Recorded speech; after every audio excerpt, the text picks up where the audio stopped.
محرم الحرام کی فضیلت اور اعمال۔ قرآن نے 4 مہینوں کو حرمت والا قرار دیا ہے، ان میں سے ایک محرم ہے۔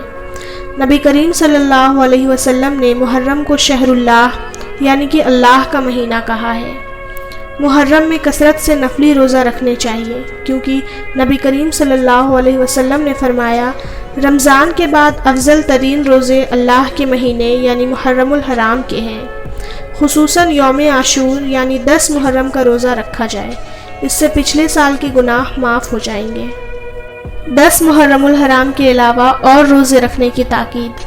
10 محرم کے ساتھ ساتھ 9 محرم کا بھی روزہ رکھ لینا چاہیے تاکہ یہودیوں کی مخالفت ہو جائے۔ یہودی بھی یوم عاشور کا روزہ رکھتے تھے کیونکہ اس دن حضرت موسیٰ علیہ السلام کو فرعون سے نجات حاصل ہوئی تھی، تو وہ اللہ تعالیٰ کے شکر کے طور پر روزہ رکھتے تھے، اس لیے حضرت محمد صلی اللہ علیہ وسلم نے روزہ رکھنے کا حکم دیا۔